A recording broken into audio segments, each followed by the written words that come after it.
चंदौली में एक पति की ओर से अपनी पत्नी पर केरोसिन छिड़ककर उसकी जान लेने की कोशिश की गई थी, जिसके बाद पत्नी की मौत हो गई थी और यह आरोपी कई सालों से फरार था।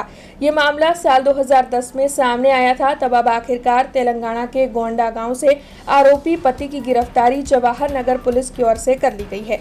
दरअसल साल 2010 के फरवरी माह में रणोली में राजू अय्यल गोडसे की ओर से अपनी पत्नी गीता गोडसे को जलाकर मार डालने की कोशिश की, जिसके बाद घायल पत्नी गीता गोडसे को अस्पताल में भर्ती करवाया गया और वहां पर उसकी मौत हो गई।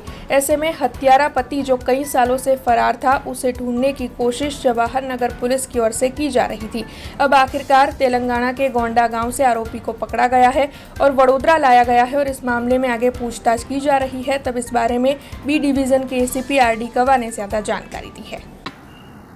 माननीय पुलिस कमिश्नर श्री नरसिंह कुमार साहेब तथा जेसीपी श्री डॉक्टर लीना पाटिल साहेब तरफथी તમામ થાણા અધિકારીશ્રીને સૂચના કરવામાં આવેલી હતી કે નાસ્તા ફરતા આરોપી જે છે એમના ઉપર ફોકસ કરો। જે અનુસંધાને જવાહરનગર પોલીસ સ્ટેશનની પોલીસ ઇન્સ્પેક્ટર અને એમની ટીમ 16 વર્ષથી એક 302નો આરોપી જે નાસ્તો કરતો હતો એમને તેલંગાણાના નાલાકોંડા જિલ્લામાંથી લઈ આવેલ છે। આખી વિગત જોઈએ તો 2010માં એક 307નો ગુનો નોંધાયેલ હતો, જેમાં ભોગ બનનાર ગીતાબેન હતા અને એમના પતિએ એમને કેરોસીન છાંટી અને સળગાવી દીધેલ હતા। હોસ્પિટલમાં સારવાર દરમિયાન એમનું મૃત્યુ થયેલ હતું અને ત્યાર પછી 302 કલમનો ઉમેરો કરવામાં આવેલ હતો। માનનીય ડીસીપી શ્રી જુલી કોઠિયા સાહેબે તારીખ 24થી નાસ્તા ફરતા આરોપીની એક ખાસ ઝુંબેશ ચલાવવા માટેની સૂચના કરેલ હતી। જે અનુસંધાને તમામ પોલીસ ઇન્સ્પેક્ટર અને તેમની ટીમોને અત્રેની ઓફિસથી સેન્સિટાઇઝ કરવામાં આવેલ હતા।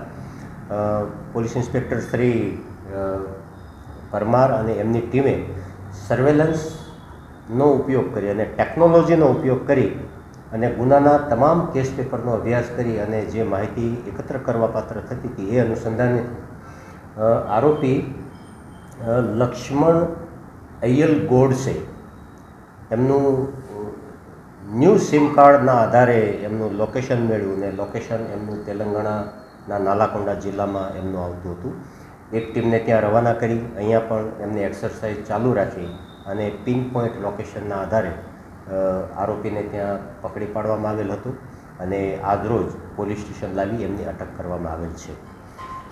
જે વડોદરા શહેરના 10 ટોપ નાસ્તા ફરતા આરોપીઓ હતા એ પૈકીનો આ એક આરોપી છે અને ઇનામ